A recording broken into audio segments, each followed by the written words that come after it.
Welcome to the Jordan B. Peterson podcast, season 4, episode 24. This episode was actually done for my podcast, so it's a conversation between my dad and Russell Peters and me. The video form of the podcast is available on the Michaela Peterson podcast on YouTube, and there are clips on my dad's channel. This episode was recorded in March. If you don't know who Russell Peters is, he's a comedian, actor, and producer. We spoke about politically incorrect humor, stand-up, acting, travel, working during the pandemic, universally funny truths, spontaneous action, the personality of a comedian, and more. I'm a huge fan of Russell Peters. I think he's hilarious. This episode is brought to you by Public Goods. Public Goods is an online store for essential items that are super high quality. Everything from coffee to toilet paper, shampoo, pet food. It's designed specifically for people who care about the quality of their products. Public Goods searches the globe to find clean, healthy, eco-friendly, and innovative products.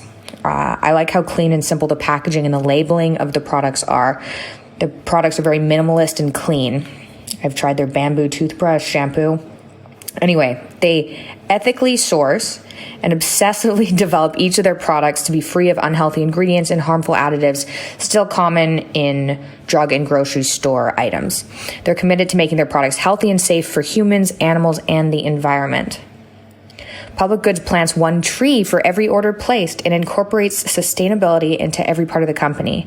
You can join hundreds of thousands of others who have switched to their new everything store. And right now, you receive $15 off your first Public Goods order with no minimum purchase. They're so confident that you'll love their products and come back again that they're giving you $15 to spend on your first purchase. Just go to publicgoods.com/Michaela or use code Michaela at checkout. That's publicgoods.com, publicgoods.com/Michaela, Mikhaila, like Mikhail Gorbachev with an A. And that's to receive $15 off your first order with no minimum purchase. I hope you guys enjoy this episode.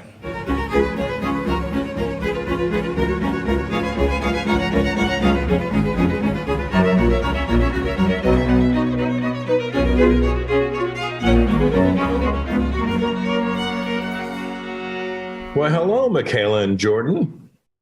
So nice to see you. What is the B? Barent. Barent. Wow. Yes. It means bear, you know. No, in Ontario. Yeah. Yes. Well, it's Norwegian. My great-grandfather, who built a boat and sailed it to North America, was named Barent. Oh, wow.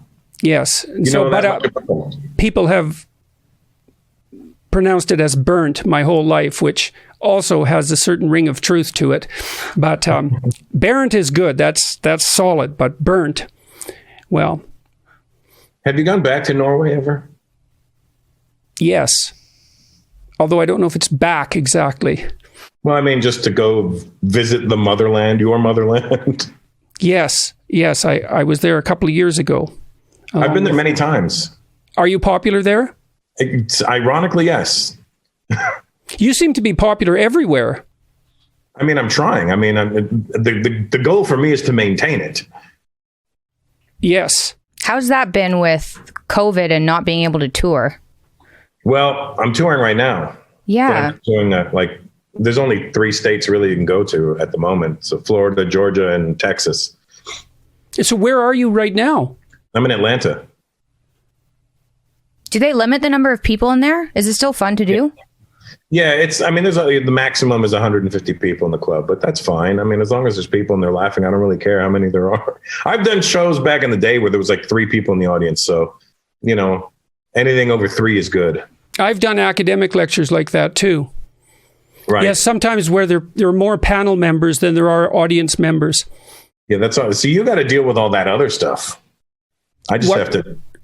What sort of stuff do you mean? You got to deal with the panel members and the board. Everybody else wants to come out and watch you. And you're like, well, I'm not here for you guys. I'm here for those guys.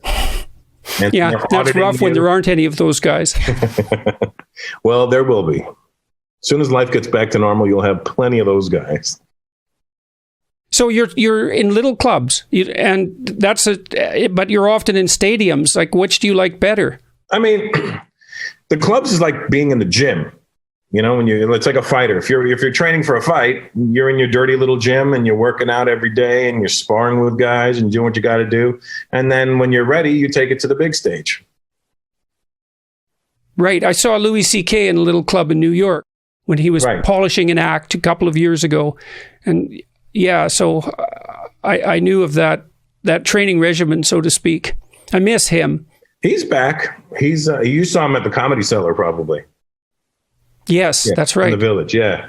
That's where we all came up together. Me, Louis, everybody, Chappelle, we all came up through that club too. Back in the mid-'90s, I would go there. I don't even know how I got on. I didn't realize it was a tough club to get in and on stage from, because at the time we were all coming up. So like, yeah, he's with us. He's good. Throw him on. I'm like, okay, cool. That's handy. Yeah, it's very handy. Well, none of us realized we were going to make it. We all were just doing this because it's what we wanted to do. How did you get started in comedy? Like, how did you decide I want to be a comedian? That seems like something that nobody can achieve. Well, for me, it was, I didn't want to work for anybody. I was just genuinely, this is the real answer, I'm genuinely a lazy person. Yeah, so I didn't know, is it that you didn't want to work or that you didn't want to work for anybody? A bit of both. Or both. A bit of both. A bit of both. I have a problem with authority, and I think you can understand that. we question things. We're critical thinkers. We don't just accept the information. I need to challenge it to make sure that this is not false information or one-sided. So, especially when it comes to authority, in those little not low life, but those places where they don't really have authority, but they're using some sort of authority against you. I was never good with that. I used to work at Aldo Shoes at Young and Bloor back in the early 90s. And the district manager didn't like me. So he would always make me do really annoying things like, here, change the shelf right there, like that. Just really tedious, annoying things. And one time I was really sick and he was like, do it. And I'm like, I was doing it really slow because I was tired and sick. And he's like, well, what's wrong with you? And I was like, I told him, can you swear on this podcast? Yes. Get the fuck away from me, bro. And he was like, I'm your supervisor. I don't give a shit who you are. I'm sick. I don't feel good. Leave me alone. And then they hired a new manager, and then he had told the new manager to break my balls. And then ultimately I lost the job because I came in late. I got a speeding ticket on Lakeshore. And the manager was like, why are you late? And I said, I showed him the speeding ticket. He goes, this isn't a good enough answer. And I grabbed him, and I threw him against the wall, and I punched him in the stomach, and I left. So well, that's dramatic. I mean, I just gotten a ticket and I was irritated already. I didn't have money. I don't have money, and now I'm negative money because I got this ticket and I got this guy being a jerk about it. I'm like, this is not going to work. So you don't score very high on agreeableness. I think as I get older, I do, but I have to respect the person giving me those ideas. Like Gordon is a guy who I respect the hell out of. You could tell me that the sky's purple and I'd probably believe it. I'd be like, and I think he's right. He's onto something here. Well, it is purple sometimes when the sun sets. It's true. They're definitely. But there we go. We established that right away. So what's the significance of your hat? Oh, I just didn't want to do my hair. It's very attractive, and your hair as well. It's I got a show later, and I didn't want to do it early, so I was going to do it after I did this. And then I do jujitsu, and this is my teacher's school. So I have a question for you, a burning question. I watched one of your comedy specials. I think it was from London. I believe so. It was in a big auditorium, big arena. Mm-hmm. I mean, you had tens of thousands of people in there, which I thought, first of all, that was remarkable that you could pack a whole arena. Mm-hmm. And so I want to talk a little bit about that. But what I found so fascinating was that your audience was obviously multicultural. Mm-hmm. And you were insulting one racial or ethnic group after another. And you could feel the hunger in the air, even through the television screen, for each race or ethnic group waiting with bated breath for their turn to be insulted. Yes. And so what do you make of that? And how the hell do you get away with it? Well, I think it's because I touch on things that when I talk about a certain group of people, I'm talking about it from their perspective, not my perspective. So the way they read it as this guy actually understands us. We can't be offended because he just said something only we should know about ourselves. which means he's either an insider or he's really paid a lot of attention to us. So one way or the other, they know it's done as a tribute as opposed to making fun of. And when you call people out on certain things like that, they're like, wow, how did he know that? Okay, we can trust this guy. Okay, so then how do you know that? You have a network of informers like embedded in racial groups all around the world? No, when I travel around, I just pay attention. I like to go to malls not as much now because I think I've been to most of the places at least once or twice already, so I'm pretty familiar with the lay of the land. But if I feel like something's different in the air, I'll definitely go out and investigate what's happening out there. I ask local people just really simple questions, What do these people do here? How are these people treated? Who looks at people? Who looks at who is lower and who looks at people as higher? And, and then you figure it out from there. I determine which way I'm going to go with this. Like I was in Berlin a couple of years ago doing shows. I'd never been to Berlin before. I'd never been to Germany before. And I noticed, so I got on stage and I said, it's so good to be here in Berlin. I tried your local cuisine last night. I had no clue you guys were Turkish because they got Turkish food everywhere. I enjoyed the new great German kebab. It was fantastic. They want to see you go and see what's really going on. They don't want you to come in and be like, oh, that was 20 years ago. Get with the times, Yeah, well, there's nothing worse than an outdated comic. Well, it's true. That you have to be on the cutting edge. It can happen to you at any time, though, as a comic. Yeah. Yeah. Well, I also think it seemed to me that, you're giving people credit by assuming that they can laugh at themselves, right? I mean, that's the hallmark of a pretty well-developed character, the ability to laugh at yourself. And I had some experience with this when I first became reasonably well-known. People noted the similarity of my voice to the voice of Kermit the Frog. And I saw it 3 or 4 times and I thought, oh my God, I hope that's not true. And then I went and listened to Kermit the Frog and I thought, oh my God, I sound exactly like Kermit the Frog. Yeah, but I've never put that together, but now that you've said it, I just pictured Kermit talking. Yes, it's really terrible. And the guy who plays Saul on Better Call Saul. Oh, Bob Odenkirk? Yes, apparently I sound like him too. But anyways, many people made much of my similarity with Kermit. And then there was a whole Pepe the Frog thing and hundreds of memes. And they were good-hearted. But I noticed that there was a testing behind it. If you make fun of someone and they react badly to it, then you've got some insight into the negative parts of their character. And if you make fun of them and you allow them to laugh at themselves, then you're speaking to the part of them that can transcend their own prejudice and their own narrow-mindedness. And I really felt that in the auditorium, that it was such a relief for your audience to be a place where everybody could make fun of everyone else and no one had to be afraid about it. And it was all capped off by that strange phenomenon that seems so distinctly human, that capacity to laugh, which is completely incomprehensible.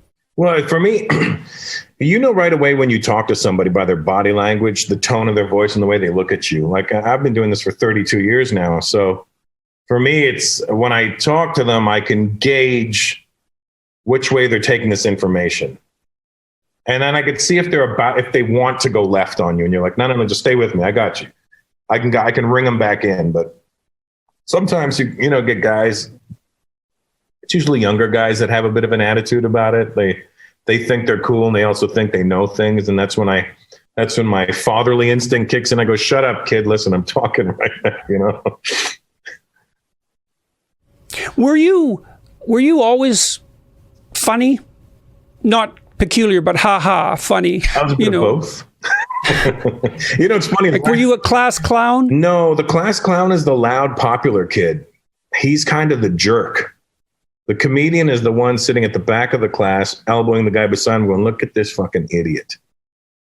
The class clown will do whatever it takes to get a laugh. He'll put on a skirt, but he's usually the popular guy, which is why everyone's laughing. Comedian's the one making fun of him. I was not as popular as the class clowns, and the class clowns were never funny to me. I was like, oh, you suck, dude. And it would be the guy beside me who would enjoy it, or there was some girls that were really smart beside me too, who would understand my way of looking at it. I've heard, this is just something that I want to throw out before I forget about it. I've heard you have some sort of microdosing business? Yeah, I'm the CCO of a microdosing company out of Toronto, Red Light Holland. So we've got, it's legal now in the Netherlands, and it's about to be legal in Canada. It's also about to be legal. It's about to be legal in some of the states. So we're getting ready for this little boom, and it's good for many, many things. I can't make any medical claims on it, but it's been known to help people, treat people with depression, PTSD. It's definitely a mood enhancer. It's definitely not a downer. Sadly, I've yet to try it. You have yet to try it? I've yet to try it because I can't get it. I have to go to the Netherlands to give it a shot, but soon enough. Joe Rogan. This is microdosing with what? Mushrooms. Yeah. And you said that's about to become legal in Canada? I think it's not far away. I would say somewhere in the next couple of years, it should become legal. There are companies now. I know that there's a company in BC that it's somewhat legal, or it's not that illegal, something to microdose.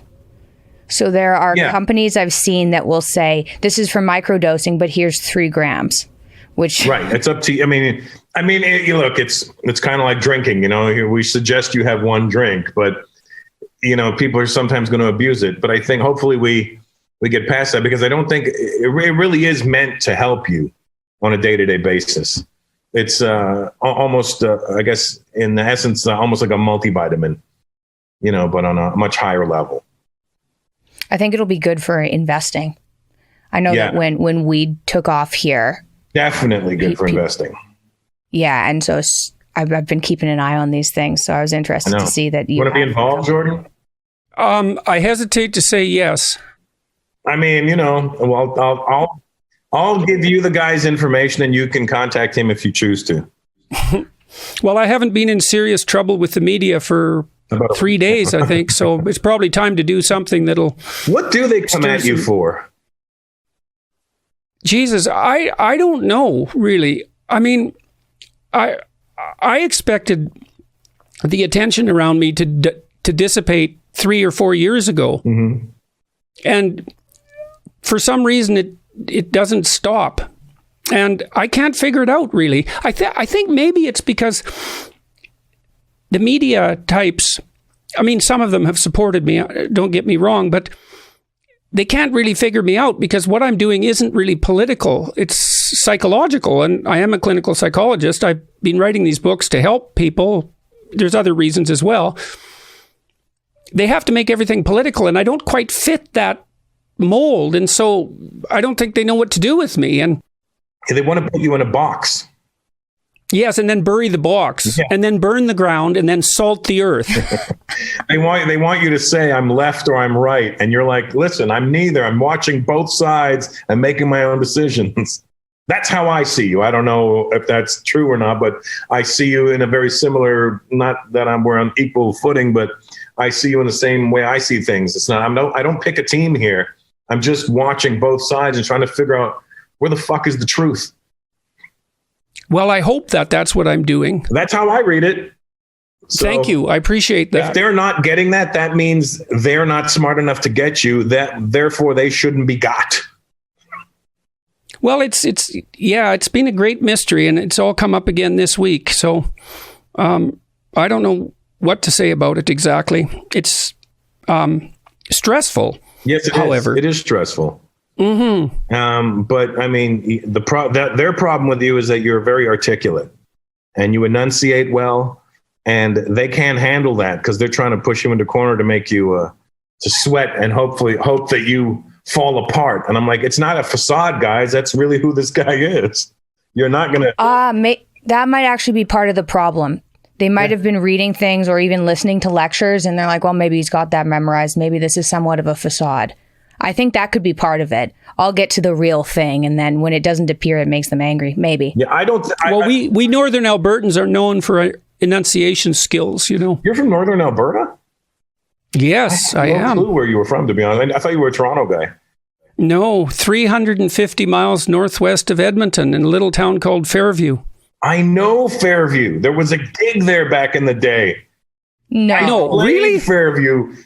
26 years ago, I did a show in Fairview, and I remember going, what the fuck is this place? It was like, there was a hockey arena there. Yes. And the hotel was part of the hockey arena. And it had no windows. It literally looked like this room. It was just like cement walls. I was like, am I in jail?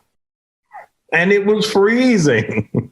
Yes, it's freezing. It's very cold there. Yeah. It's very cold in Canada, obviously, but that's a particularly cold part of Canada. Yes. I know exactly where you're from. There was a comic back in the day, maybe around 96, 97, a comic named Monty Cohen died out there. I think he was going for a run or something, and he got hit by a truck. And it was all bad because I remember I had lent him these VHS tapes of. I used to be a big Kiss fan when I was a kid. And that's embarrassing. I found these really cool VHS Kiss tapes, and I lent them to him, and then he died, and I was like, damn it, how am I going to get my Kiss tapes back? Actually, I listened to Kiss when I was 13. I have to admit it. Yeah, how old are you now? 58. Oh, so you got 7 years on me? I thought you were younger than that. You're so youthful looking. It's the brown. I'll be 51 this year. So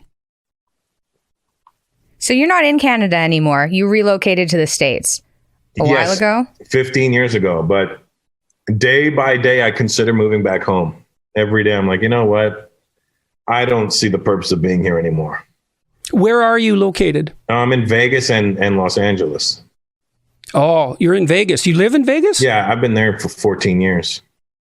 That must be a trip.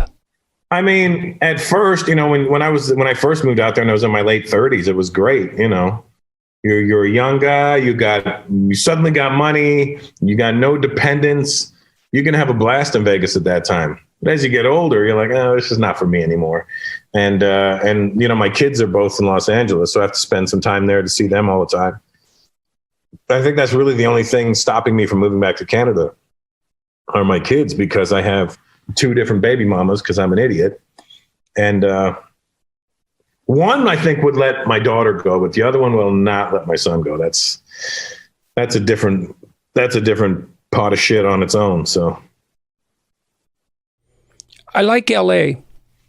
I've been there many times. I like LA. Yeah, I've seen you on Rogan. What's that? I've seen you on Joe Rogan's podcast. Yeah. I have some friends out in LA that I visit quite frequently. So, but there are some advantages to living in Canada. I think the advantage, it being Canada, that's the advantage. It's funny to me when I hear all the Americans go, we're not turning into a socialist country. It's socialism. And I'm like, it's really not that bad, guys. It's really not that bad, guys. You see how your teeth are crooked and your spine is broken? Well, it wouldn't be like that in Canada because we're socialist assholes. And the taxes are it's like the same now. I mean, at least in Canada, you pay high taxes, you get something for it. You get better roads and you get healthcare. Over here, you get nothing. You might just get shot. That's about it. I'm ready to move somewhere warmer. I thought Texas is looking pretty nice. Texas is pretty cool, though. I do like Texas. I do. You're not wrong, Michaela. So how has your comedy changed and shifted over the years? I think it's become a little bit more introspective. I don't think the set that I'm doing right now is as introspective as the last one was, but it's a work in progress right now. I don't know. I'm trying to figure out how to word this one the right way, because I want to toe the line, and because when you're towing the line, somebody's bound to get offended or take it the wrong way. But I want to make it so that if you take it the wrong way, I could show you why you're wrong. So I'm figuring out the wording at the moment, but I'm trying to cover subjects about, you and I are part of the generation that I say that I feel like my generation is mad at the younger generation. Like we look at them like they're idiots and that they're soft and that they're sensitive. But the problem with that is we made that generation. That generation was inside of us and we released it.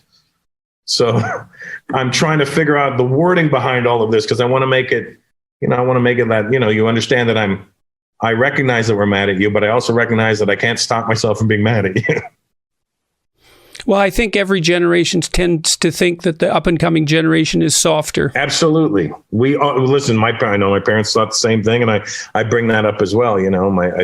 Every time I said, my dad, when he would hit me, he would tell me how much less of a beating this was than he got. So I always like to go the extra mile and make it extra goofy. I said, my dad tell me, you're lucky this is all you're getting. Your grandfather threw a leopard at me. I'm like, what? Where'd he get a leopard? It was India. They were everywhere. Have you had to tone things down in comedy? Because people are all stressed out anyway because of this whole COVID situation. But some comedians have been somewhat destroyed. And you tell, you're really funny, but you veer into, well, I would say a lot of race jokes, and you described them earlier. They're funny, and maybe it's because you cater to the people you're joking about. But how have you managed to, I guess, get away with doing that, especially with media? And yeah, that's the main question. Well, the beauty for me is that my audience is loyally my audience. So the people that are getting offended would never have bought a ticket to see me to begin with. So I can't cater to the hater. I got to cater to the people that enjoy you and want to see what you do. It's like if your dad just started to change his tune all of a sudden because he got influenced by the people telling him he should watch what he says. That would make you untrue to yourself and untrue to your people. And then you'll have literally nobody, because the haters aren't going to accept you ever. And the people that want to hear what you have to say, you've just turned your back on them. So I got to stay true to who I am. And I always know my intent when I'm saying things. I know that my intent is never to offend or hurt anybody's feelings. My intent is only to make you laugh. And if you get offended by something I said, then you've got your own personal issues you're working with. I just happen to trigger them and make you realize that this is a problem for you. And maybe you need to go see a psychologist. Well, I think part of the reason I get away with offering people advice, let's say, is because I try to include myself in the group of people to whom I'm offering advice. Right. I'm always thinking of the ways that I don't live up to my own expectations. And I think that's genuine. I don't think it's a front. I think that, you make no shortage of jokes about your own ethnic group, and you're always the butt of your jokes as well as the person who's telling them. And so the audience can tell that right away. It's obvious that you're not telling jokes from a position of superiority. It's more like, well, look, guys, we're all idiots. Yes. We are each idiots in our own particular ways, ethnicity included, and here's some of the foibles. But, let's not forget that it's universal truth that we're all fools. Yeah, I think that's basically how I approach it, because in my head, there's nobody above and there's nobody below. We're all on the same playing field. There's people you admire, and then there's people that whatever. But to me, it's all literally, we're all on the exact same playing field. I talk to kings and queens and world leaders, and I talk to them the exact same way I talk to my friends. Maybe a little bit more respectful, but I don't fawn over them, so to speak. I'm not like, yes, sir. Oh, what can I do? I'm like, oh, shut the fuck up. Listen, dude. I have some. I'm friends with the King of Jordan, and when him and I talk, it's like two guys talking. It's not like, sir, how are you? Oh, have you been pleased, sir? It's none of that. It's just like, hey, Ab, what's going on, buddy? It's really cool to have these kinds of, to be able to be privileged enough to get to be put in these situations. And then it's even more of a privilege to be able to act normal with them. Well, it's one of the advantages to being, I would say, an artist, although comedians are funny forms of artists, but I still think you belong in that category. You're sort of outside the traditional hierarchies. I mean, artists are always outside the traditional hierarchies. That gives you a kind of freedom that no one else has. It means also that you have a very risky lifestyle.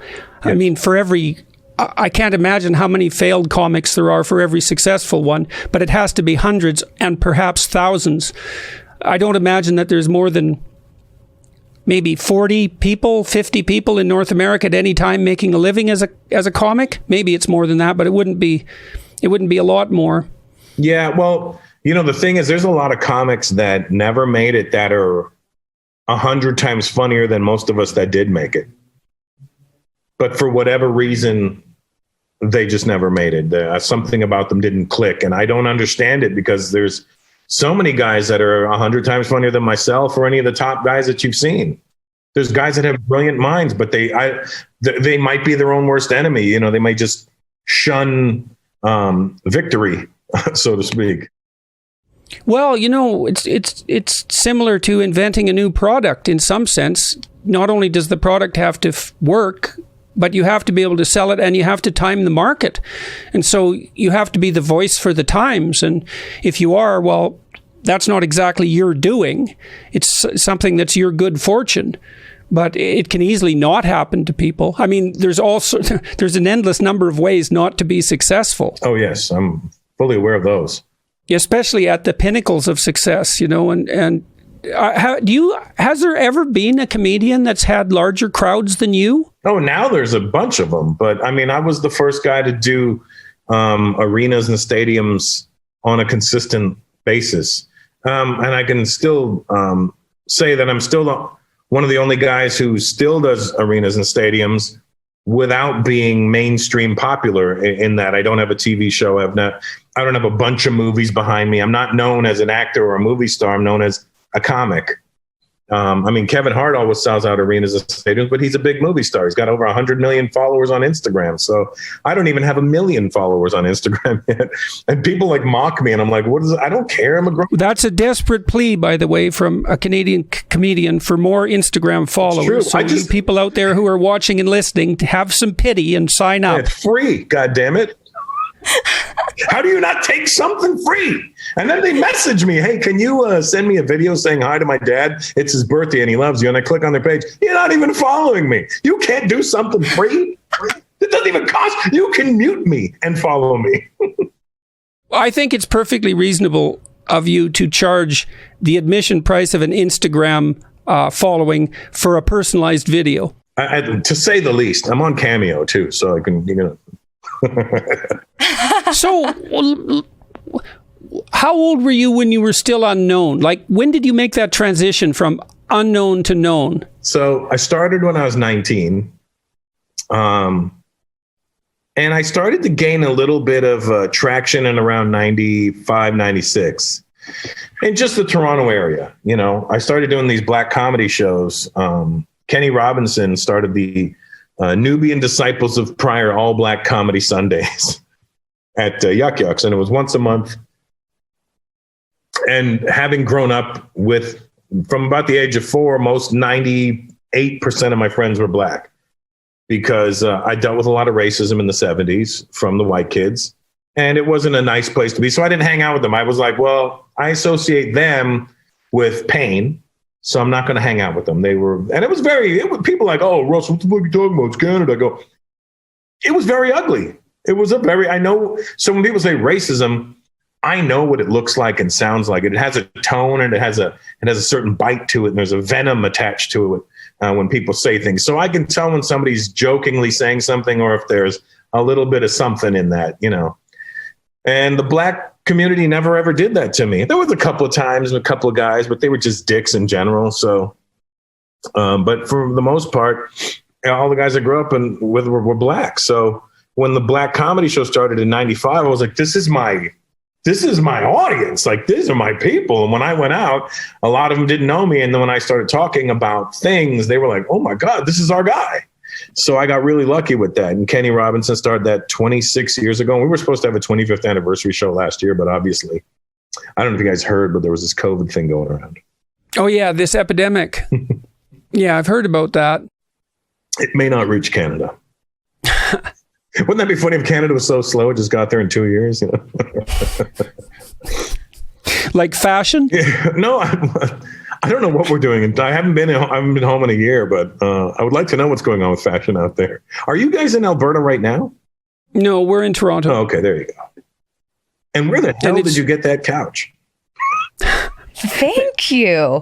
I bought it off of Facebook Marketplace. A very elderly lady was selling it. It had been living in her garage for a very long time. You know what I thought you were going to say? A very elderly lady died on that couch. Well, we don't know exactly what has happened on this couch. It's so retro. Like I'm fascinated by it. I'm like, was that like a 1960 something couch? It's got to be. It might be earlier.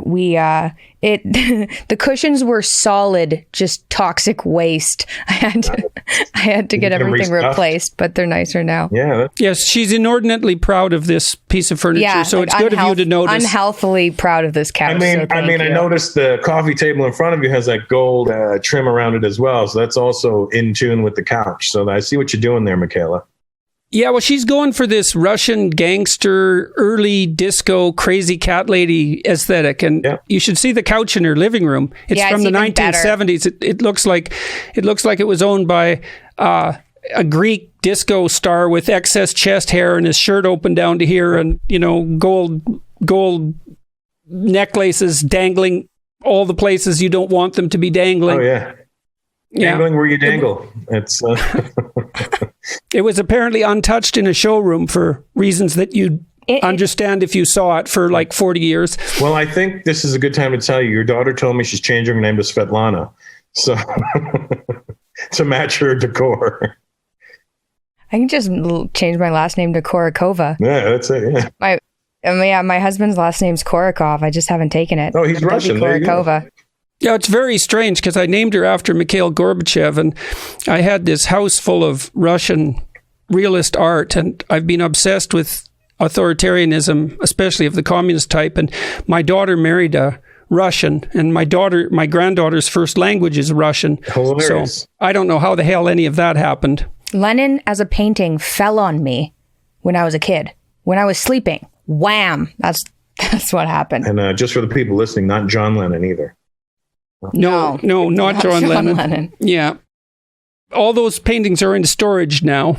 My wife got sick and tired of living inside whatever it was we were living inside. Strange Soviet museum, I guess. And now we have light instead of darkness in the house. I was engaged to a girl who grew up in the Soviet Union. And then she moved to America in like 90. She moved to America in 92 during the riots. She moved to Los Angeles, and her mom didn't know anything about anything. And there was a school that was a magnet school, and she didn't understand. She just thought, it was good for medical. If you want to, it's a high school that was geared towards the medical field. And she sent her there, but it was in Compton during the riots. Oh man. Yes, you have to know your geography if you're going to go to an American city. Yes, yeah, but it was pretty funny because she was like, I didn't even notice. She was like, I just came from Georgia. I didn't notice. Yeah. So, okay, so you started to get popular in the mid-90s, you said. And when did you make the transition? So locally, I was becoming popular. I was becoming popular locally in Toronto. And so people would know who I was. It was strictly mostly in the Black community at that time. And then I started getting interest from Indian people because they kind of shut me out at the beginning. They were I'm the first guy, so they're going to be there was a lot of trepidation, the word, I've said it wrong, but you know what I'm saying? They were hesitant to accept it. I think it's trepanation. Whatever it is. Oh no, that's when you get a hole hacked in your skull. Trepidation. Yeah, it's trepidation. Okay, good. I did it right. Good. So they were hesitant. So they started like edging towards me, like, let's have him host this Indian culture show. And I would do it, and then they would get offended because I wasn't like the other Indian kids. I wasn't the guy who was going to be like, hello, namaste. I didn't grow up like that. So don't expect me to all of a sudden know what your customs are in India are not the same as what my family's customs were in India. So India being such a big country with so many different types of people, there's not one uniform thing. So they started to decide I would either kill or bomb. There was no middle ground for it. And then I started touring around. I started going to England a lot. And from England is where I started seeing the world. I started going to England in 95.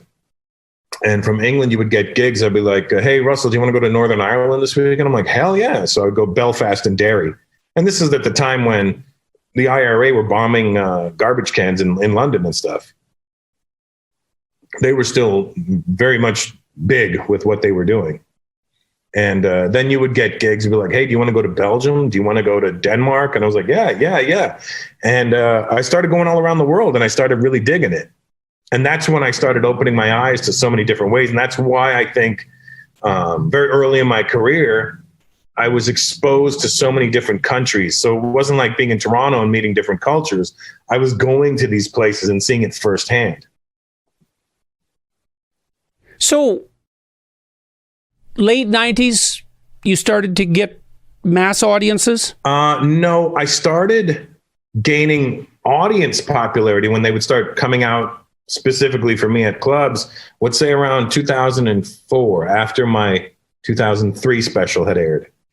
And it's funny because Yuck Yucks, where I was working, they used to, this is how scummy this business is.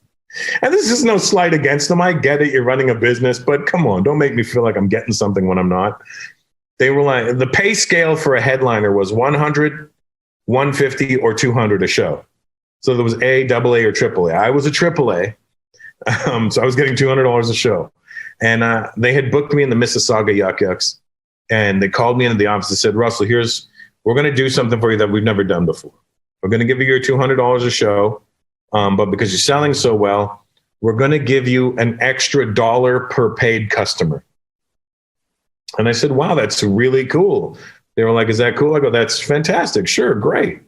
And the ticket price was $17. Well, I get to the club. Didn't they raise the price to $20? So I got one, they got two.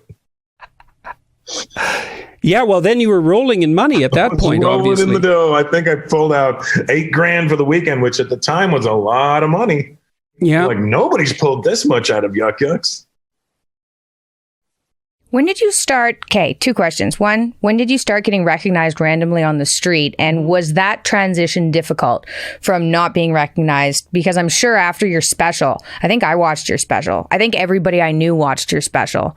So right. There must have been a transition from being recognized everywhere from not being recognized. Well, I see. The thing is, I was always like out and about and I don't want to say I was popular, but I would go out a lot. And I was also DJing at the time back then. So if I wasn't doing comedy, I was DJing at a club or something.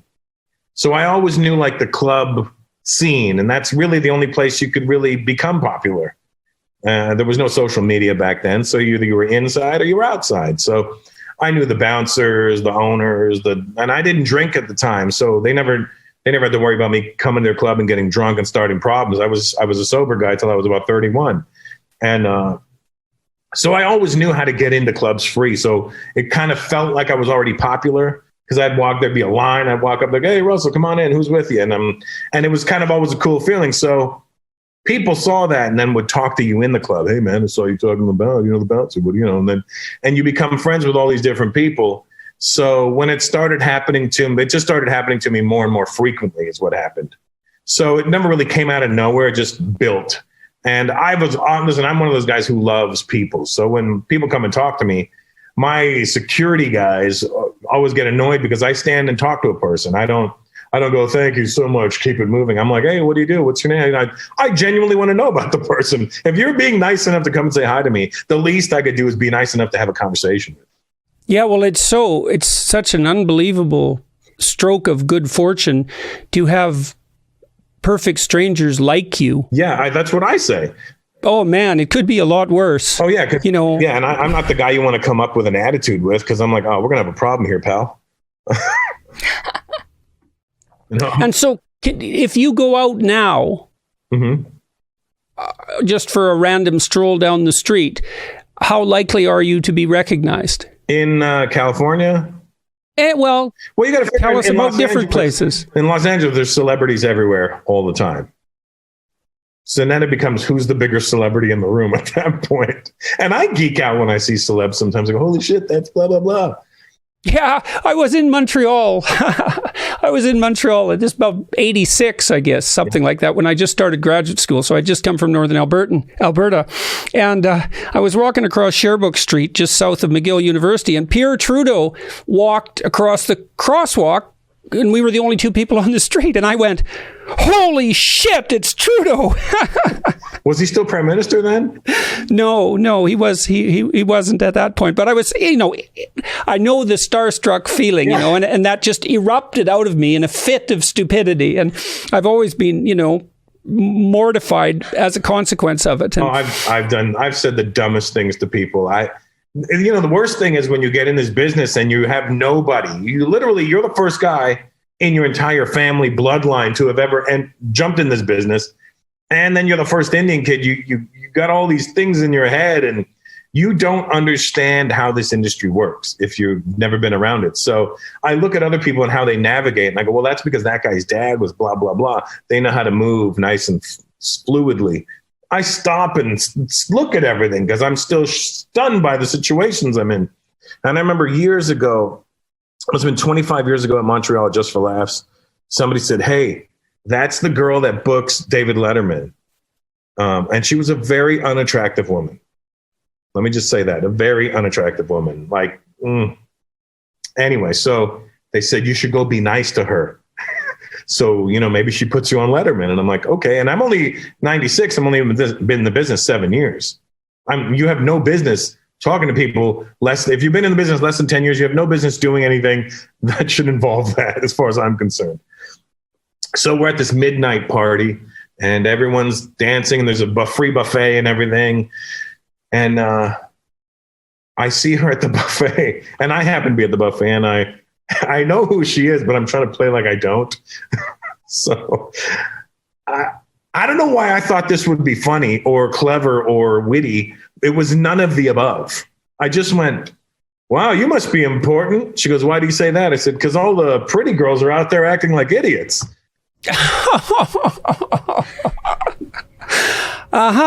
So did you get booked on Letterman? Never. Or did you get macaroni dumped down your shirt? She goes, what? And I go, I just walked away.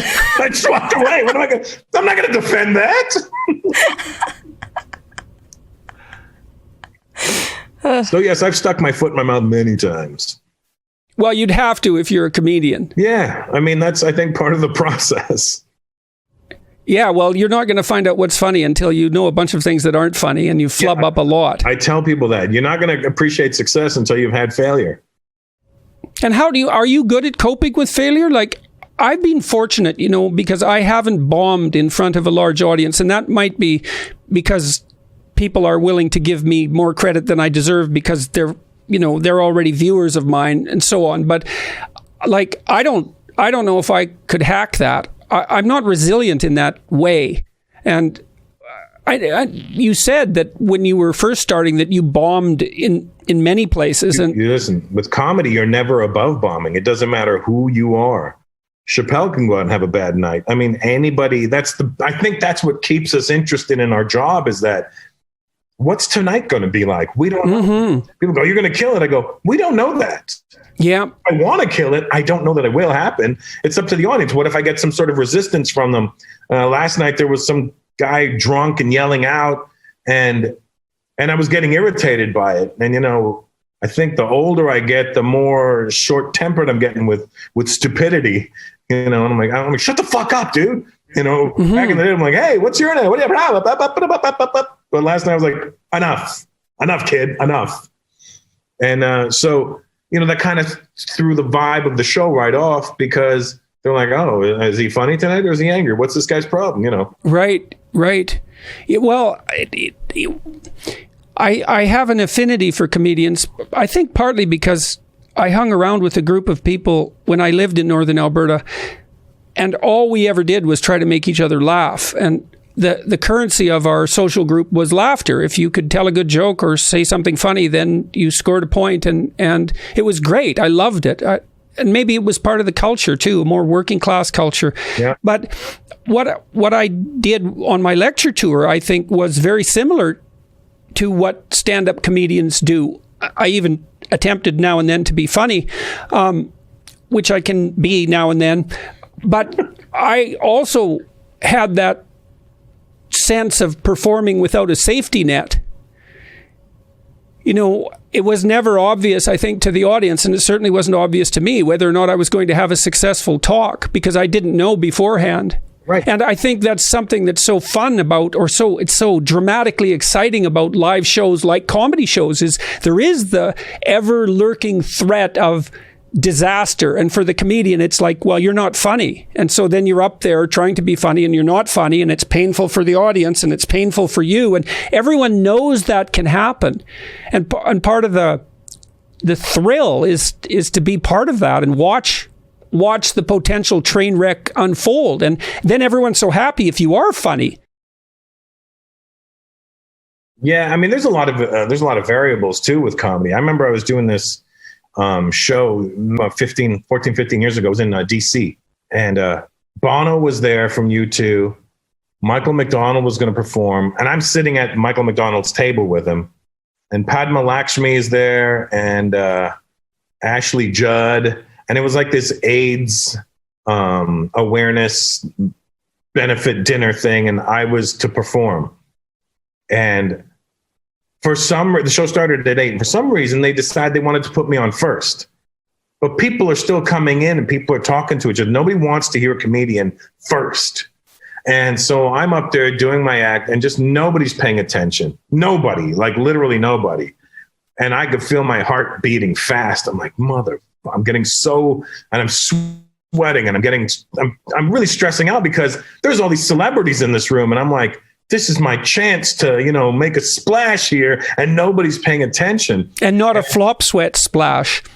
Oh yeah, I did make a splash in my armpits.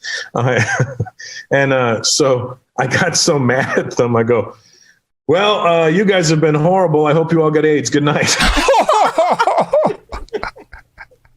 Did you get any attention for that? Nothing. Nobody paid attention. I walked off the stage and right out the building and into my hotel room, walked back to my hotel room. Like, I don't want to be here. Huh. So you seem like somebody, I'm really interested in personality, probably because I grew up with my dad as a dad. But I've always wondered with comedians, I had a number of favorite ones when I was younger. Like, you were up there, Bill Burr. Right. George Carlin. Carlin's my favorite. He was so funny. But I've always wondered what kind of personality these people have in common, and you come off as very disagreeable, but also volatile, which I can also identify with. But Dad asked a bit about recovery, like how do you get over having a bad show? Because as a comedian, you need to be fairly resilient. So does it just not phase you? Yeah, and you don't drink. I mean, that's what comics had that going for them. I do now, but I didn't start drinking until I was 31. That's really late. That's really delayed. Why? It just never occurred to me. Literally, it never occurred to me. I'm genuinely a happy person. So I think my fear was always that I didn't know what I was repressing. I didn't know if I was repressing anger, sadness. But it turned out the first time I got drunk that I just couldn't stop laughing. I go, am I repressing happiness? What the fuck is wrong with me? So now when I get drunk, I just laugh and make jokes. I realize, oh, no, I'm a happy guy. This is great. This lets it out further. Oh, that's good. So you're happy temperamentally, and your shadow is also happy. Yeah, which is a great place to be. God, that's for sure. That's so fortunate. And that doesn't seem to me to be something that's particularly true of comics in general, though. Well, that they're happy. Some guys get dark, and you're like, okay, I don't think this guy should drink. This is not the guy to be drinking with. You want to get drunk with the guys that are going to laugh and joke with you and break your balls, because that's what comics do. We have really dark sense of humor, very dark senses of humor. Like you give us a mass shooting, and our reaction is the same as everyone else's. Oh my God! But then literally right after, oh my God! Oh, I thought of something. Yeah, well, that's how our brains go. Well, how else are you going to deal with those horrible things? You know, I mean, you can tell if you've had a traumatic occurrence in your past when you've got over it, when you can make a joke out of it. Like, I listen to my daughter talk sometimes about her health trouble when she was a teenager, and like, she can use black humor to make the people that she's talking with laugh about it. And that's a sign that it's been dealt with. And thank God we've got humor to deal with catastrophe, because what the hell else are we going to use? Yeah. You can rise above it then. And I think that's the problem with this whole cancel culture thing, is that they don't give you the opportunity to look at it the right way. They want you to, it's a very interesting place we're in, because people are screaming tolerance, and you need to accept this and you need to accept that. But at the same time, if you're really preaching tolerance, then they need to accept that these people are going to need time to accept your wishes. You're going to have to, there's going to have to be an exchange here. It can't just be you say you do this and you accept that and that's the way it is, and then we go okay. No, that's not tolerance. Well, and it'd be a real shame if we continue to destroy the people we have that are talented just because they make a mistake, especially comedians, because they're going to make a mistake. How can you not go too far if you're always trying to get, because if you're going to say something funny, you have to be 1 millimeter away from being offensive. And the closer you can get to that, the funnier you are. And everyone knows it, because they know that there you are out on a limb, taking a risk. You want to go, oh my God, I can't believe that he just said that. And you laugh and you think, oh, it's so good that he just said that, because it means it's acceptable. And you're going to go too far sometimes. And it's funny for me is I'm performing here in these red states now. And I'm not a political guy at all. I don't understand politics. I don't understand either side. But I do this joke about Donald Trump, and it has nothing to do with politics. But as soon as I said, one night I was in Houston, I said, the reason I don't trust Donald Trump, these 3 girls got to go, fuck you. And they left. I go, you didn't even hear what I was going to say. Of course, that's kind of a demonstration of why you didn't trust him. Yeah, well, I said the reason I don't trust him is because he does this when he talks. I don't trust people that do this, because the only time you see that in your real life is when something is wrong. Like, hey, man, you got that money you owe me? So it's always got this negative connotation. I'm not going to finish the joke, but you get the idea. It was good while it was going. But they didn't wait for that part. That's the thing is, so a lot of people just jump to these conclusions because they can't seem to think that anybody else thinks differently than they do. So we're breeding a whole generation of narcissists. It's not just, I swear though, coming from the younger generation, I don't think it's just us. Now, it's certainly worse at my level, and I think it gets worse the younger you get. Right. You peaking at maybe 20 or 21. Right. But people's opinions that are older have also changed. It's not like everybody who's older is immune to this. There are a lot of people who are older that are also perpetuating it. Absolutely. It's a double-edged sword, but we got to live so much longer without that, and now we're getting into that. Whereas these kids are growing up with it, so it starts much younger. I liken it to music, you know what I mean? And when, for example, I was a big hip hop head growing up. And I've produced hip hop documentaries, and I'm very involved in the hip hop world.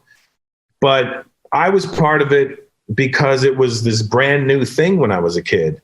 It had just started, and it was like you had to discover it and you had to find it. It just wasn't readily available. And I think that's something like with the punk rock scene and the new wave scene. Everything was so new when I was a kid that we were all trying to figure it out and grow with it. So I always say that hip hop gave me my attitude and my way of thinking and the reason I am the being I am today. And now you got these kids that grow up and hip hop is just there. So it's not something they ever discovered. It was just there. And that's why it got watered down to what it is now. And it's the same thing with the social media. You're going to have, you got girls in their 20s now that are selling their pictures on OnlyFans for $5 a month, naked pictures of themselves. And then it's going to trickle down to like kids in their early teens now that are going to be skinning themselves out on Instagram. And that's where the parents need to step in and go, that's not the kid I'm raising. Spoken like a true old man. It's true. Yeah. I mean, look, you did a good job with your daughter. You know what I mean? I plan to do a good job with my daughter. Yeah. Well, it's nice. Yes. Thank you. that's the right answer to that. It's because you don't know me very well. I know. I mean, I could see the darkness in your eyes, but it's not mean. It's more sees through you. And that's why you can marry a Russian guy, because they don't care. I will take what you have and I will double down on it. I watched today, because I hadn't seen this, but you have this Russian skit about cocktail, which we enjoyed. But you've managed to mimic the Eastern European laugh. I was like, how is he laughing in Russian? So it was, you know what it was? You know how I wrote that joke? When I was engaged to that girl from the USSR, we were laying in bed and she was talking to her mom on the phone. She's like, and she hung up and I looked at her and I go, she goes, what are you doing? I go, I'm speaking Russian. She goes, like you're talking backwards. And I go, bam, there it is. That's the joke right there. And I wrote the joke that day. Yeah, speaking backwards. So you must have spent a fair bit of time thinking about, or perhaps not, maybe you just make people laugh, but laughter's always been a real mystery to me. You know, if you watch little tiny kids, even 8 months or 9 months old, they already have a sense of humor. Yes, those are natural emotions, crying and laughter. Those are really your only two genuine emotions. Yeah, and there isn't something that's obviously similar to that among animals, and yet it appears really, really early among human beings. But it's really difficult to get a handle on. The best I've been able to do is that we laugh when we have the opportunity to sort of spontaneously transcend our own limitations. Right. You know, as adults. Well, maybe even children see that is when someone falls down and then gets up and they're okay. They'll laugh. Oh, yeah. Listen, people falling down is my favorite. It's a never-ending source of humor. It is I can still remember to this day being 6 years old and walking home from school with my brother. And we used to have to cross this creek. And the creek was like this. And so you would run down, hop the creek and run up. You would just use your momentum to go. And it was 1976. So my brother's wearing big shit kickers. Remember those?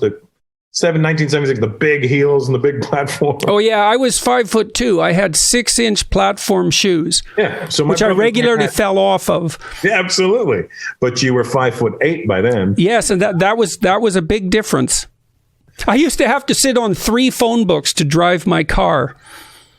How tall are you now? Oh, 5'2".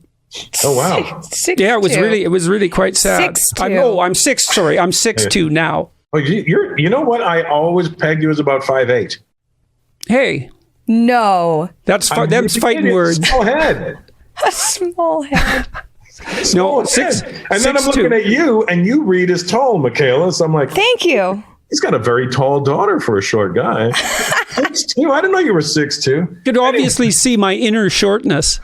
Yeah, it's your shortness of breath. It reminds me of a psychiatric syndrome that I coined once, short fucker syndrome. Short fucker syndrome. That is a great term. Yeah, I'm fighting to have that included in the diagnostic manuals. You should, and get rid of Napoleon syndrome. Change. Oh, I have residual short fucker syndrome from being tiny when I was a teenager. I was small as a kid too. I was very little in ninth grade. By the end of grade 9, I had grown a little bit. But at the starting of grade 9, I was 4'11" and 75 pounds.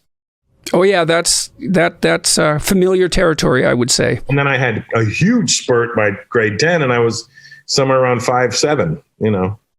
5'7", 5'8", and then by grade 12, I'm 5'11" now. I'm like, I don't know what happened, but it all worked out in the end. So why do you think people laugh? What is it that we find funny, and why do we do it? I don't know why people laugh, but I know that people need to laugh. It's something you really need to do for yourself. And, for me, the challenge when I get on stage is I'll look for the one person who's not laughing. And I won't target them directly, but I'll be watching them in the corner of my eye. And I'll see what kind of moves their body a little bit. And then I'll go down that road until I see them laugh. And then I'm like, okay, my job's done. That's a good idea. That's a really that's good interesting idea. Because when I'm talking to an audience, I never talk to the audience. I always pick one person. No, I don't pick the same person for the whole talk because that tends to make people very uncomfortable. But I'm always talking to an identifiable person whom I'm looking at. And because then I can see reflected in that person the degree to which my words are working. And I do watch, as you just pointed out, I watch the way the person moves, and I watch the way their eyes are turning. And I listen to the audience as well, because what you want, especially if you've got a grip on the audience, is for there not to be rustling and sounds. You want it to be quiet. And then everyone's focused. Yeah, and if you could see their eyes dart, the minute their eyes dart, something's gone on. What's going on here? Your eyes aren't looking at me right now. Well, what are you thinking about? Is it? I can see it when somebody was thinking about going to the bathroom, because I'll be talking to them and then I'll notice them like, and I'm like, I'll even say to them, "You got to go to the bathroom?" And I'm like, "Yeah, but I'm scared you're going to make fun of me." And I'm like, "No, go to the bathroom, Jesus. I'm not. You're not a hostage." I'm sure people appreciate that. Yeah, I especially do when women have to go to the bathroom, because women are like, "I don't want you to make fun of me." I'm like, "I'm not going to make fun of you. Go to the bathroom." With a guy, it's a lot easier because I don't care about them. Women, you got to be a little bit more sensitive and a little bit more understanding. So when you have a show, you're paying attention to the audience. I'm making assumptions, but you have a body of material sort of at hand. Mm-hmm. Now, do you have a completely prepared show, or do you, because you said you're paying attention to the audience members, how do you do what you do? What's your method? I know what I'm opening with, and I know what I'm closing with. Okay. And I know what's going to go in the middle. But you got to fill an hour, and opening is about 5 minutes, closing is about 5 minutes, and the middle is about 5 minutes. So I've got another 45 minutes to make up for in there. And it'll just come to me while I'm talking to you, because I'll talk to you and I'll ask a question. It'll trigger something else, which will lead me to something else. Funny enough, I have this kid opening for me this weekend.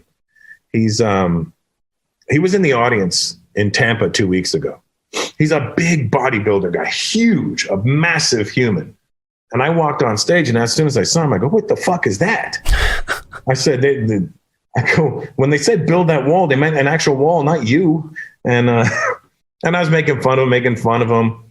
And I said, "What are you doing?" He goes, "I am bodybuilder." And I go, "Oh, no. I said, "I am comedian." And I go, "Oh, great. This guy's being a jerk." Right.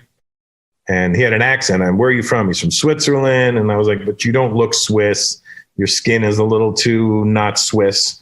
And he was, "Well, my parents are from Turkey." And I go, "Okay." So I start getting into that. I go, "You're not Swiss. You're the Alps." Making fun of him about the size. And then I ask him again a little later, "So what do you do for a living?" He goes, "I do comedy." And I'm like, I could see it in his face. He wasn't lying. So I said, "All right, on the next show, I'm putting you on for 5 minutes."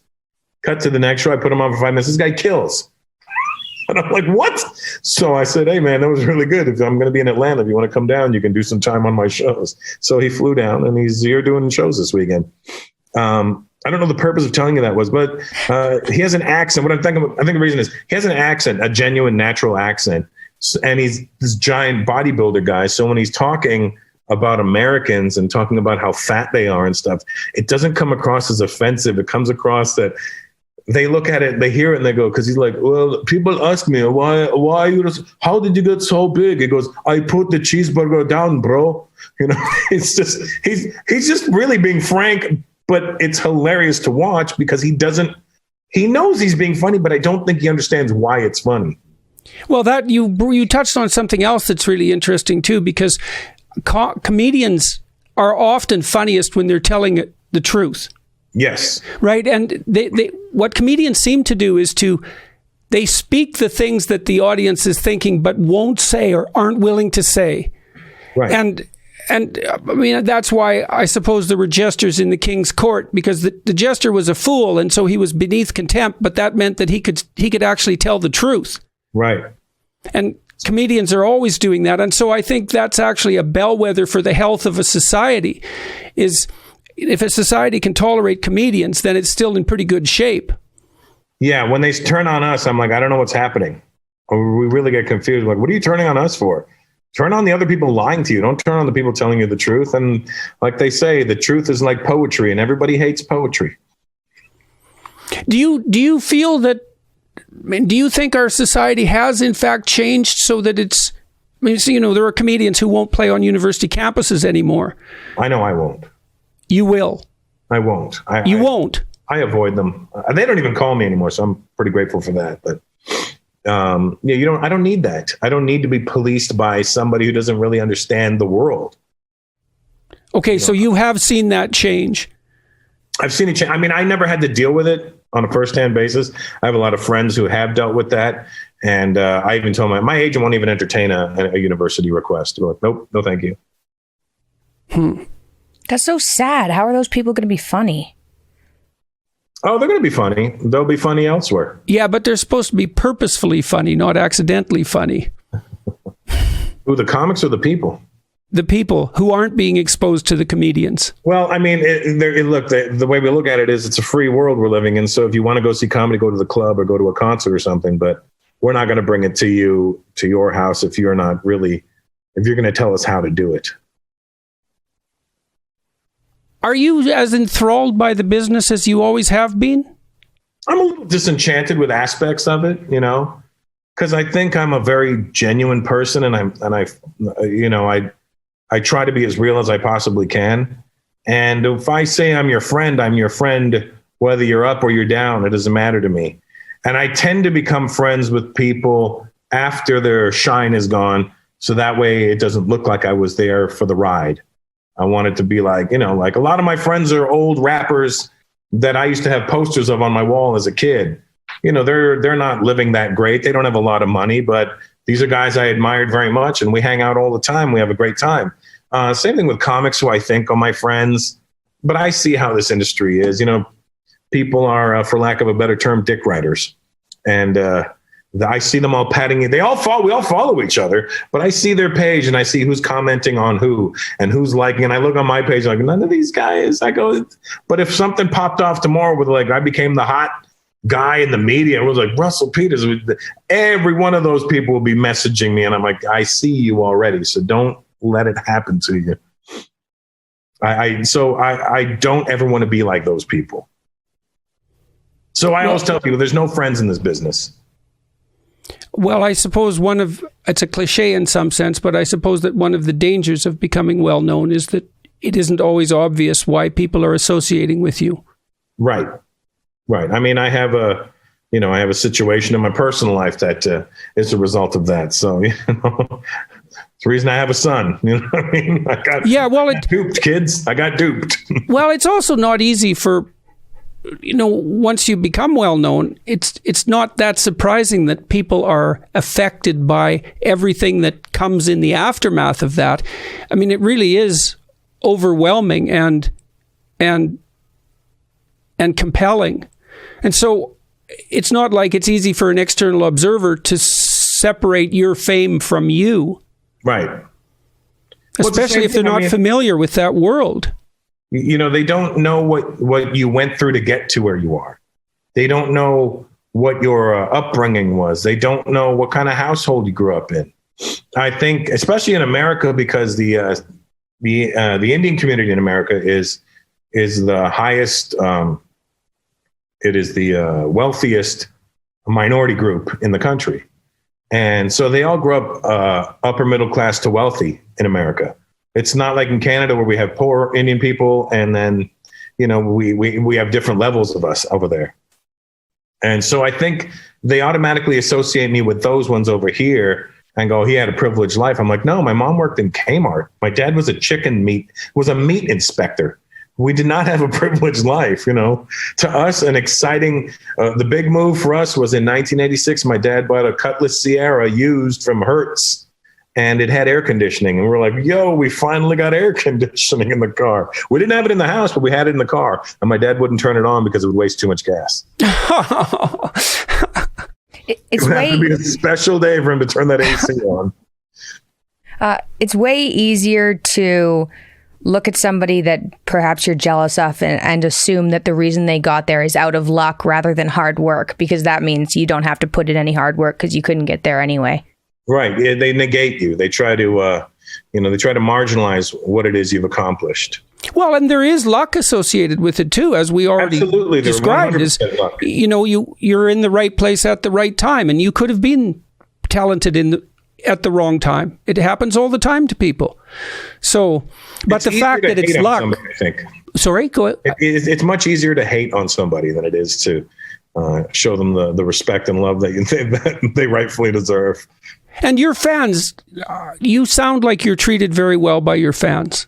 They're always great to me. They're so loyal.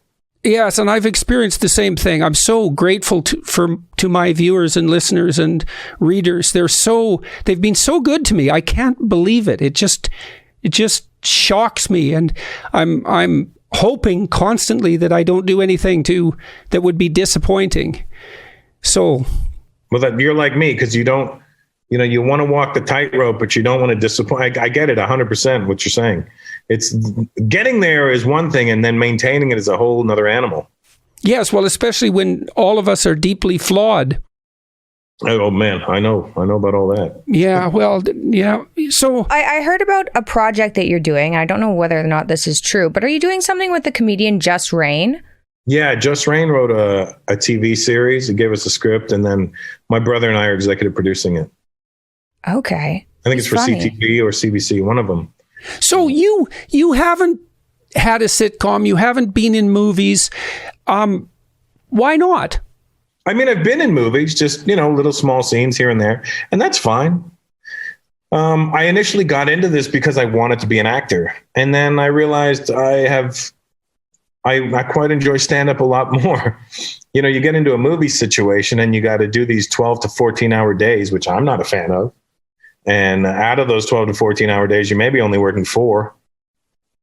But there you are waiting around, bored to death, sitting in this wardrobe and you're mindless. It's dizzyingly boring, and the financial reward isn't the same.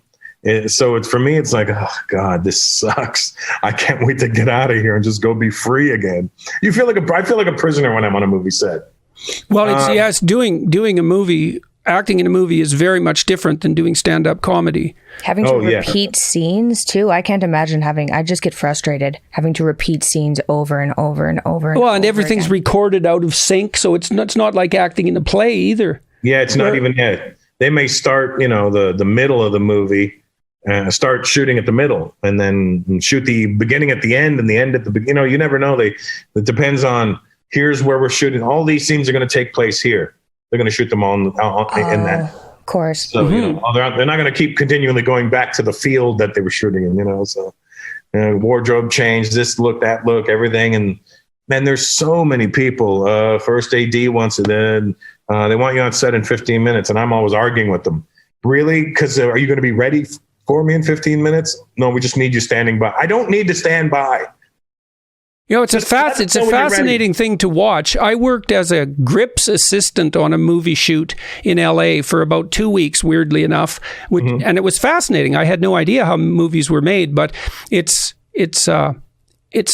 requires a very certain type of skill, and it doesn't seem to me that there's much overlap between that and being a stand-up comedian, especially one who's spontaneous, and as you described, your own comedy. You have this massive store of material that you can draw on.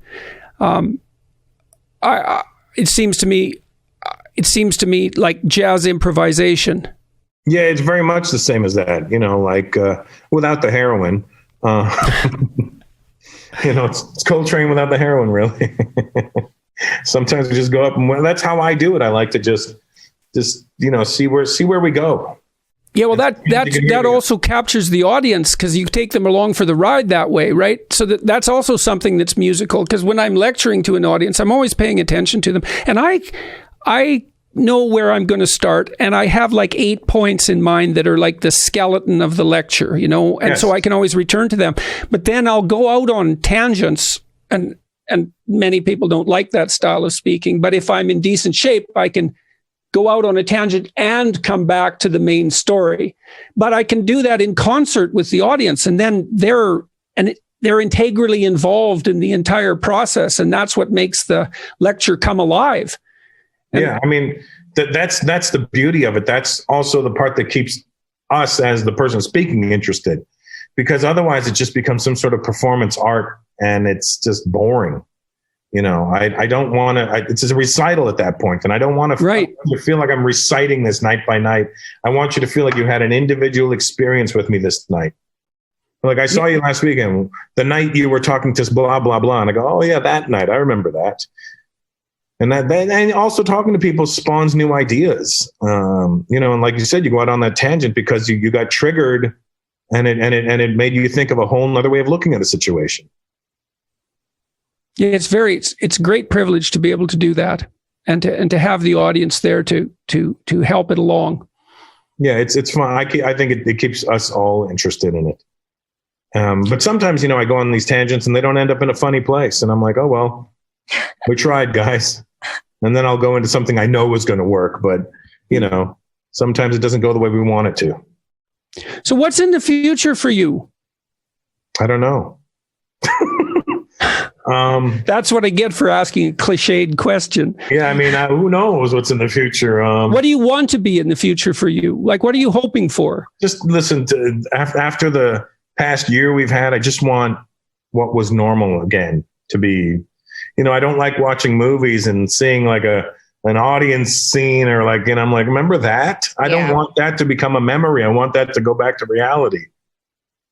Yeah, no kidding. All those things we took for granted. Yeah, literally. And it's just, I think it's their way of ringing us back in or, reining us back in. All right, guys, here. We're going to take these things away from you. But remember, we took everything away. We're only going to take a little bit away now. But they still wanted to take these things away from us. And I don't understand the purpose of it. But whatever will be, I suppose. If that's the plan, I think it'll backfire. After the Spanish flu, didn't they have the Roaring 20s? Like, it seems like we're mimicking that. Everybody's going to go, like, I am anyway, going to go insane after this lockdown, being an extroverted person. And be like, I think there'll be a boom in nightlife. So if this is trying to keep us under control, I don't know if that's a good way to do it. We hope it goes back. Listen, Atlanta's wide open. I've been going to the cigar lounge every night after the shows. Oh my God. Yeah, well, it's quite distressing to walk down Queen Street in Toronto right now. Mm-hmm. Yeah. Queen Street, for everybody who doesn't know, it's kind of the cool commercial district of Toronto. There's many of them, but it's perhaps the main one. And you walk down Queen Street and every fourth or fifth store is boarded up. And you think of all these people who've poured their lives into these beautiful little boutiques and restaurants and they're all, suffering dreadfully away. And it was so good that we had them. And God, I hope they come back. I can't see how people are making it through all of this, being shut down for so long. A lot of people aren't. Yeah, I think the majority of them are not making it through this. And in LA, especially, it's the same thing. You drive down Ventura Boulevard and I would say one in every three shops is closed, like done. Yeah, well, in those little businesses, they take a lot of work to open and a lot of work to maintain and a lot of capital and it affects everybody on every level. It's not like, the landlords are taking a beating because the people renting their space can't pay their rent. And then they have to, I don't understand their purpose of forcing them out. Well, I don't know why you're forcing them out. You're not going to get any more money from them that way. You're just going to, so there's a lot of panic happening. And I don't like to see that kind of uncontrolled panic in the world. It bothers me. Yeah, well, we are in a situation where pretty much every decision that people make is a bad one. Yeah, and it's all arbitrary. So people are like, oh, you shouldn't do this, you shouldn't do that. Well, no, they're doing it here and they're not doing it there. And, you're not socially distancing. Well, I'm in a place where they don't do that. So which laws do I follow right now? Do I follow where I'm at or do I follow where I'm from or where I'm going? I don't understand. Yeah, hopefully it ends soon. We were in Belgrade and it was completely open. It was absurd. We were there. It was completely open. People wear their masks under their chin or on their arm. Yeah. Right. That's just Belgrade. And then we got back here and it was like right now we're completely locked down. Mm-hmm. So it's pretty depressing, but it's weird to go some places in the world and be open and then go to other places and be completely shut down. It's a very weird situation. I hope it ends soon. Yeah, my mom is in LA right now, and I got her the shot already. So she's going to get her second shot, I think, in a couple of weeks. But then one of my friends called me from Toronto and was like, hey, when your mom comes home, she's going to have to quarantine in a hotel. And I'm like, why? She lives by herself. Can't she go to her house? Like, I don't know. They're saying that she can't. And I'm like, but she lives by herself in a house. Yeah. There's nobody around her. She should be able to go to her house, and she's got the certificate saying she's been immunized. I mean, is there no fucking concession for things? You get tested. You get tested to get on the plane, so you have to test negative. That I don't mind. I mean, I can get that. I understand that to a certain degree. But even if you test negative and have the vaccine, you have to quarantine for 3 days to get your test results in Canada. You're not allowed to leave your room. They give you the sandwich and water. There's pictures online of this room. You get brought there by the police, and the halls are monitored by guards. And then you go home for the rest of your 14-day quarantine, even though you have a negative test and are possibly vaccinated. Yeah, I can't let my 80-year-old mother be treated like that. I'm not going to allow that. I'm just going to keep her until their sanity comes back. Yeah, well, the politicians can't keep up with the continually changing circumstances. So it's very sad. So you're on a tour. You have these 3 states you can go to. I have these 3 states I can go to, and I see other dates coming up in March. I think Utah and Indiana, something in Pennsylvania. So it's opening up slowly but surely. And I'm only taking the work because I'm going broke sitting at home. I've already had to downsize a lot. You know, I cut a lot of people off my payroll. I had to sell my house and move to a smaller house. And I mean, it's not a woe is me situation, because it's not like I moved from one house to the ghetto. You know, I moved from 12,000 square feet to 8,000 square feet. Oh, whoop-de-doo. You know what I mean? So it's not like I'm suffering, but it does hurt on a certain level. I worked so hard to get to that, and then I have to move backwards. But you know, whatever, it is what it is. And you also start to figure out what was necessary and what was not necessary. I got rid of 3 or 4 cars. I didn't need that many cars. And I realize now, why the fuck was I wasting my money on all these cars? I sold some watches. I was getting rid of things. I was just like, these are things that don't matter. And I realize now what matters. And I'm like, okay, I got the 1 house. I got 2 cars. I'm good to go. Yes. And actually you need 0 watches, because I suspect you probably have a phone.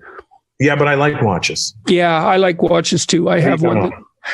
So what are you wearing today there, Jordan? I'm wearing an Omega. Nice. So you're a practical guy. Was it Omega that asked me? I was asked to be a spokesperson for Omega watches. Well, that's not a bad deal at all. Me and Daniel Craig.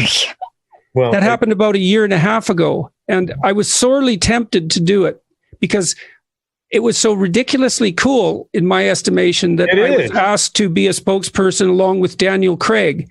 It's ridiculous. It was so ridiculous that I really wanted to do it. You didn't do it? No, I didn't do it. You walked around and said you're Bond, Jordan Bond. Yes, I know. That's what the B is for. Yeah, well, you asked at the beginning of the show. Yes, it was one of the more surreal invitations that I've had.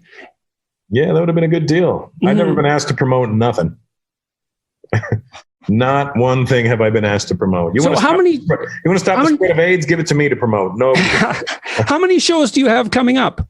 I got 2 tonight and 2 tomorrow, and which I got to start getting ready for. Yes, we should let you go. We're very happy that you agreed to do this talk, especially. I got to tell you, I was really honored to be asked to do your podcast. Did you see my question in your Instagram? I didn't. I got so many. People are so excited. But did you know that I watch all of your dad's videos on YouTube? I'm going to find that and screenshot it and save it as my screensaver. Well, I'm pleased as well that you're not. You didn't have any qualms about appearing with me, because that has been a problem for people. No, I call my brother. My brother's like, he's awesome. That's amazing. Well, say hi to him for me. Oh yeah, he lives in Oakville, so he's going to see this when it comes out. That's cool. Where can people find you if they want to find you or get more information about your shows? Russell Peters, at Russell Peters on Instagram, or you can go to russellpeters.com. Oh yes, and subscribe to Russell on Instagram, please. Yes, and YouTube. You can go to my YouTube channel. I have over 1 million followers. I'm happy about that because that's a little bit better for me. But and then I have my new podcast coming out soon. It's called Culturally Canceled. When is it starting? I've already recorded 6 episodes. And I think it's going to start in March, if I'm not mistaken. Good luck with that. Well, let us know around March too, and I'll tweet it out and all of that. Yes, and if you find yourself in Los Angeles, I would love to have you on. That would be really fun. I've the interviews that I've enjoyed the most have always been with comedians. Yeah, I mean, I would pair us up with another comedian too, so we just make it really ridiculous. That would be really good. You want to wrap up there, kiddo? No, I don't have much to say. That was fun. Thanks, Michaela. Starstruck. That was very fun. So thank you. Thank you. And thank you, Jordan. Thanks for doing what you do, both of you. And look at this kid you raised. Give yourself a pat on the back. Hey, thanks a lot. And thanks for all the humor, man. Thank you. It's so much appreciated. It's so wonderful to be able to laugh. And take care of your health for me, please, would you? We need you. You can't go anywhere. We need you. Thank you, Russell. That's very, very kind of you. Extremely necessary. Thank you, sir. It was a pleasure meeting you. I hope we can meet in person. Absolutely. 100%. Bye, guys.